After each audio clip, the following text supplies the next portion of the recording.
नमस्कार दोस्तों, क्राइम तक में आप सबका स्वागत है। मैं हूं सुप्रतिम बैनर्जी। सबसे पहले साल के अंतिम दिन 31 दिसंबर को 2025 को मैं आप सबको बहुत बहुत शुभकामनाएं देना चाहता हूं। नए साल के लिए 2026 आप लोगों के लिए काफ़ी लकी, काफ़ी खुशहाली भरा साल साबित हो, ऐसी मैं दिल से कामना करता हूं। एक साल जब सुपर डुपर हिट साबित होगा तो जाहिर है खुशियां घर आएंगी और सब कुछ अच्छा होगा। अपराध और अपराधियों से आप बचे रहें, दूर रहें और ख़ुद भी अपराध से परहेज़ करें, ये भी मेरी शुभकामनाओं का एक हिस्सा है। तो आइए शुरू करते हैं। मुंबई के पास एक सबब है वसई, आप सबने नाम ज़रूर सुना होगा। इसी वसई में 61 साल की एक बुज़ुर्ग लॉयर रहा करती थी जिनका नाम था अर्शिया खुसरो। अर्शिया खुसरो के साथ उनके पति और उनका सौतेला बेटा रहता था। 3 लोगों का ये छोटा सा परिवार वसई में पेरियार अपार्टमेंट के नाम से एक हाउसिंग सोसाइटी है, उस अपार्टमेंट में रहा करता था। और जैसा कि मैंने आपको बताया, 61 साल की अर्शिया चूँकि खुद भी काफ़ी पढ़ी लिखी थी, लॉयर थी, तो उनका पूरी फैमिली का बैकग्राउंड काफ़ी बढ़िया था। सब कुछ अच्छा था, किसी बात की कोई कमी नहीं थी। अर्शिया को कोई बड़ी बीमारी भी नहीं थी, कोई मेडिकल कॉम्प्लिकेशन भी नहीं था। छोटी मोटी चीज़ें तो हर उम्र में लगी रहती हैं और फिर 61 साल की उम्र में तो मामूली तकलीफ़ें होंगी, लेकिन कोई ऐसा रिमार्केबल या नोटिसेबल बीमारी नहीं थी। मगर सब कुछ ठीक रहने के बावजूद और एक अच्छी क्लीन मेडिकल हिस्ट्री के बावजूद 26 जुलाई 2025 को, यानी इसी साल की बात है, आज तो आखिरी दिन में मैं आप लोगों से बातचीत कर रहा हूँ इस साल के, तो 26 जुलाई 2025 को हुआ यूं कि अचानक उनके अपने घर में रहस्यमयी परिस्थितियों में मौत हो गई। वो बाथरूम में गिर गई और उन्हें इंजरी हुई, सीवियर चोटें आई और फिर उनकी मृत्यु हो गई। हमारे देश में बहुत से बुज़ुर्ग जो है वो बाथरूम में फिसल कर गिरने की वजह से उनकी मौत हो जाती है। और सिर्फ बुज़ुर्ग नहीं, बहुत से कम उम्र के लोगों की भी जान इस तरह जाती है। लेकिन जब भी ऐसा कुछ होता है कि कोई बाथरूम में फिसल कर गिर गया और उसके सिर में या किसी वाइटल पार्ट में चोट लग गई जिसकी वजह से उसकी मौत हो गई, तो ये मौत जो है नॉर्मल डेथ के तौर पर कंसीडर नहीं होता। और अगर नॉर्मल डेथ के तौर पर कंसीडर हो भी, सपोज़ किसी को हार्ट अटैक आ गया, वो गिर गया, तो भी इस बात को कोई मेडिकल एक्सपर्ट ही कंफर्म कर सकता है कि वो मृत्यु किस वजह से हुई, और डॉक्टर का ऑब्जर्वेशन बहुत ज़रूरी होता है। कभी भी किसी की मौत के बाद जब शव को घर के लोग शमशान घाट या कब्रिस्तान लेकर जाते हैं तो वहाँ भी एक ज़रूरी प्रक्रिया होती है कि वो डॉक्टर के लिखे हुए डेथ सर्टिफिकेट को एक बार देखते ज़रूर हैं। तो ऐसे में अर्शिया की जब इस तरह की परिस्थितियों में मौत हो गई, वो बाथरूम में गिरी और उनकी जान चली गई, तो फिर घर वालों ने वसई के ही एक डॉक्टर से बातचीत की और उनसे मदद मांगी।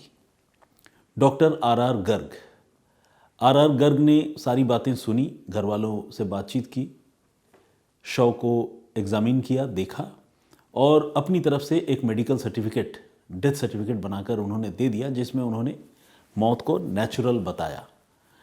और इसके बाद पापा और बेटे ने मिलकर कुछ एक और चुनिंदा नाते रिश्तेदारों के साथ मिलकर अर्शिया खुसरो की लाश को वसई वेस्ट के एक कब्रिस्तान में लेकर गए और वहाँ उनकी लाश को दफना दिया।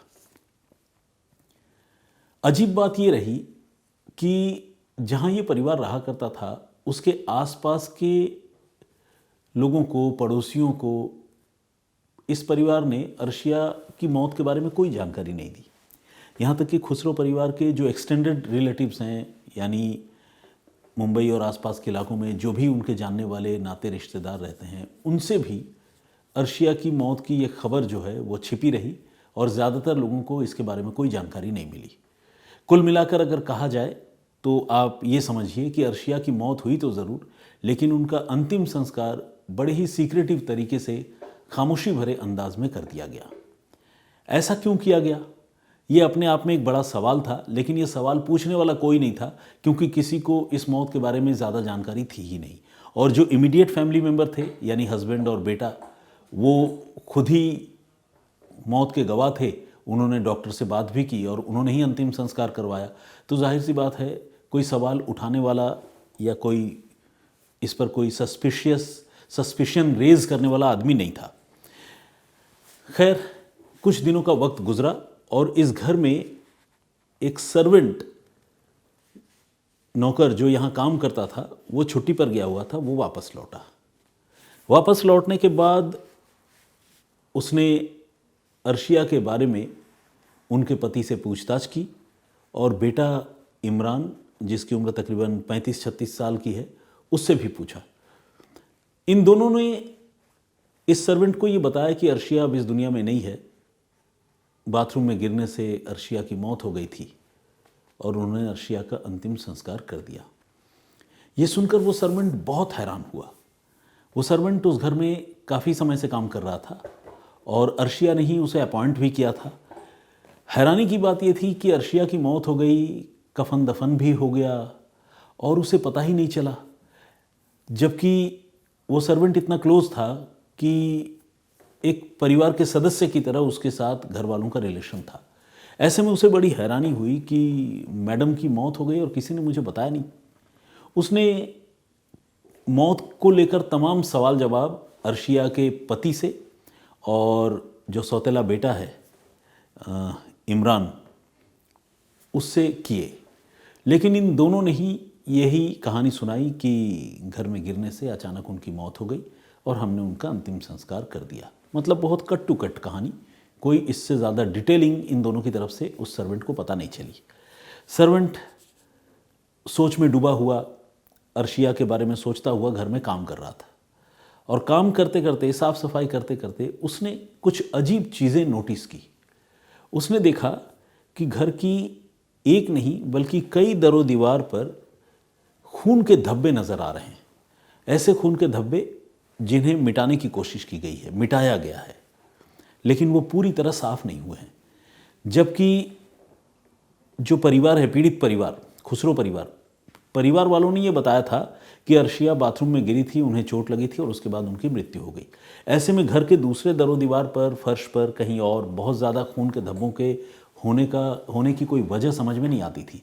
अगर बाथरूम में भी गिरी थी, अगर वहाँ भी कुछ खून निकला, हो सकता है कि वहाँ से उठाकर बाहर लाए हों और उसके बाद उनका ख्याल रखा हो, फिर डॉक्टर को बताया हो जब तबीयत बिगड़ गई हो या डेथ हो गई हो। ये बात तो समझ में आती है, लेकिन अगर ऐसा भी करेंगे तो दरों दीवार पर दूसरी जगहों पर छींटों का सवाल नहीं उठता है। बाथरूम से लेकर जो कॉमन लिविंग रूम है वहाँ तक मैक्सिमम खून के छींटे या धब्बे होने चाहिए, और वो भी जब मौत के बाद कई दिन गुजर गया हो, शव का अंतिम संस्कार कर दिया गया हो, नाते रिश्तेदार लौट गए हों, तब भी खून के धब्बे पड़े हुए हों। ये भी थोड़ी बात हैरान करती है। तो वो जो सर्वेंट था उसे ये बात थोड़ी हैरान कर रही थी। साथ ही पिता और पुत्र का जो व्यवहार था, बाप बेटे का, वो भी जो है उस सर्वेंट को थोड़ा सा ड्यूबियस लग रहा था, थोड़ा रहस्यमय लग रहा था। उसे लग रहा था कि ये लोग शायद कुछ छुपा रहे हैं। ऐसे में और ज़्यादा न सोचते हुए उसने बड़े ही खुफिया तरीके से, बड़े ही सीक्रेट तरीके से वसई पुलिस को फ़ोन कर दिया और फ़ोन करके ये बताया कि 61 साल की एडवोकेट अर्शिया खुसरो की मौत हो चुकी है और मौत बहुत ही मिस्टीरियस है, क्योंकि मैं घर में खून के छींटे देख रहा हूँ। मुझे लगता है कि उनके साथ कोई अनहोनी हुई है। ये बात जैसे ही वसई पुलिस को पता चली, चूँकि मामला हाई प्रोफाइल था, एक पॉश अपार्टमेंट में रहने वाली एक सीनियर लॉयर की रहस्यमय मौत का मामला था, तो ऐसे में जो लोकल क्राइम ब्रांच की टीम है, उस क्राइम ब्रांच की टीम को इस मामले के जांच की जिम्मेदारी दी गई।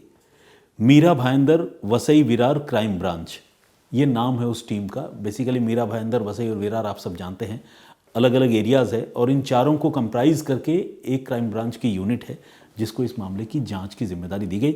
और इस यूनिट के जो सीनियर इंस्पेक्टर हैं मिस्टर समीर अहिर राव, उन्हें इसकी तफ्तीश का जिम्मा सौंपा गया।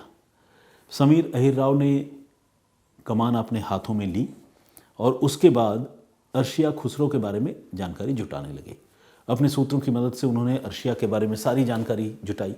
ये पता चला कि अर्शिया जो है वो मिस्टर खुसरो की दूसरी बीवी थी और उनकी पहली बीवी से एक बेटा है इमरान खुसरो जो वहीं पर रहा करता था। घर के और भी जो फैमिली मेंबर्स हैं, नाते रिश्तेदार हैं, उनके बारे में भी इंस्पेक्टर अहिर राव ने जानकारी जुटाई। ये भी पता चला कि वैसे तो घर में सब कुछ ठीक था, लेकिन बीच बीच में जो स्टेपसन है इमरान, उससे अर्शिया की कहासुनी या लड़ाई झगड़े हुआ करते थे। हालांकि इसमें कोई बहुत शॉकिंग और अजीब बात नहीं है। परिवार में अपनों के बीच कई बार कहासुनी लड़ाई झगड़े होते हैं, तो कोई ऐसा रिमार्केबल या कोई ऐसा बहुत बड़ी लड़ाई जो है उस परिवार में नहीं थी। पुलिस को ये बात पता चली। लेकिन इसी के साथ जब पुलिस ने अर्शिया की मौत के बारे में जानकारी जुटाई तो पता चला कि अर्शिया की मौत के बाद बड़े ही साइलेंट, बड़े ही खुफिया तरीके से उनके शव का अंतिम संस्कार किया गया था। अब ये अपने आप में एक अजीब बात थी, क्योंकि किसी की इस तरह से नॉर्मल मौत हो जाए और नाते रिश्तेदारों को, मोहल्ले वालों को ना बताया जाए, मैयत में लोग इकट्ठे ना हों, तो ये बात थोड़ी हैरान करती है। और जिस तरह से घर में खून के छींटे देखने की बात उस घर के सर्वेंट ने पुलिस को बताई थी, वो बात भी पुलिस के शक को और गहरा कर रहा था।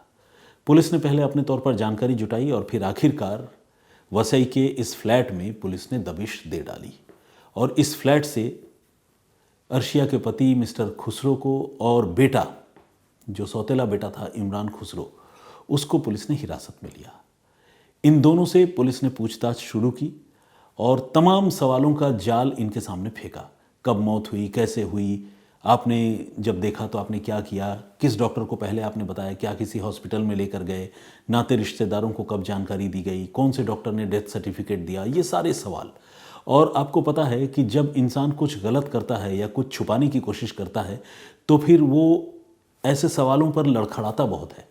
तो बाप बेटे लगातार इन सवालों के सामने जो है लड़खड़ा रहे थे, उनको जवाब नहीं सूझ रहा था। बहुत सारे सवालों पर वो अटक भी गए। ऐसे में पुलिस का शक जो है वो यकीन में बदल गया और उन्होंने फिर इन दोनों के साथ सख्ती की।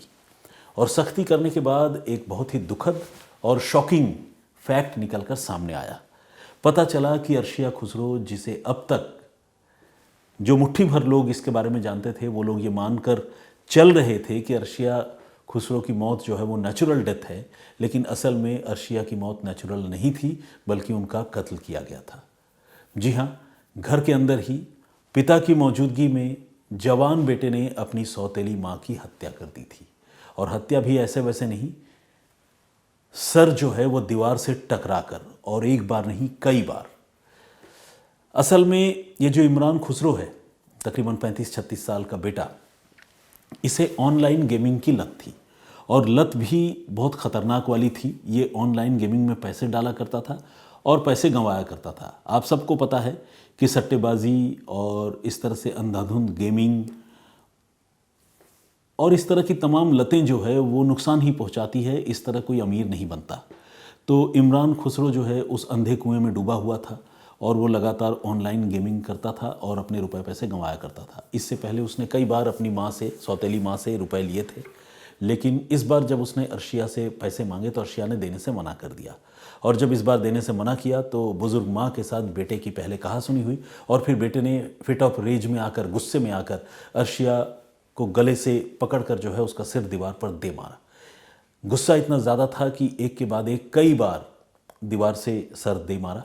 और फिर जब हालत बिल्कुल बिगड़ गई और उस फ्रेजाइल एज में, 61 साल की उम्र में जब इंसान बुज़ुर्ग हो जाता है, तब इस तरह का हमला जो है उसको वो बर्दाश्त नहीं कर पाई। शॉक और हैमरेज की वजह से उनकी वहीं पर घर में ही मौत हो गई। मौत के बाद इमरान के हाथ पांव फूल गए। इमरान के साथ साथ जो इमरान के अब्बा हैं, यानी अर्शिया खुसरो के पति, उनके भी होश फाख्ता हो गए। फिर इन लोगों को लगा कि जिस तरह से घर के अंदर कत्ल हुआ है वो दोनों तो फंस जाएंगे। उन्होंने फिर एक डॉक्टर को भरोसे में लिया जिनका नाम है आर गर्ग। उनसे इन्होंने एक फेक डेथ सर्टिफिकेट बनवाया जिसमें अर्शिया की मौत को नेचुरल डेथ बताया।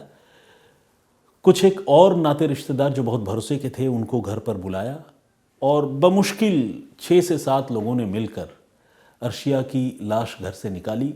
उस डेथ सर्टिफिकेट के सहारे सीधे वो पहुंचे वसई वेस्ट के कब्रिस्तान और वहाँ पर ले जाकर उन्होंने अर्शिया की लाश को दफना दिया।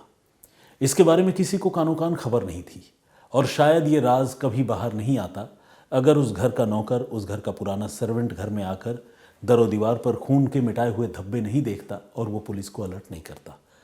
तो थैंक्स टू दैट सर्वेंट, जिसकी इतनी शार्प निगाह थी, इतनी पैनी निगाहें थी कि उसने उन खून के धब्बों को देखकर एक क्राइम को सेंस किया और सेंस करने के बाद उसने अपना फ़र्ज़ निभाते हुए पुलिस को जानकारी दी और गुनहगार पकड़े गए। तो ये थी पूरी कहानी, जिसमें पुलिस इन्वेस्टिगेशन तो अपनी जगह है, लेकिन उस सर्वेंट, उस नौकर की सजगता जो है उसकी अपने आप में मेरे ख्याल से कोई और मिसाल शायद ही इस तरह के देखने के लिए मिले। तो ये थी पूरी कहानी, ये था पूरा घटनाक्रम। इस पर आपकी राय क्या है, प्लीज़ हमें कमेंट करके ज़रूर बताइएगा। फिलहाल मुझे इजाज़त दीजिए, अपना बहुत ख्याल रखिए, सुरक्षित रहिए। मैं फिर हाजिर होऊंगा नए साल पर किसी नई कहानी, इन्वेस्टिगेशन की, किसी नई वारदात के साथ। तब तक अपना बहुत ख्याल रखिए, सुरक्षित रहिए। जय हिंद, जय भारत।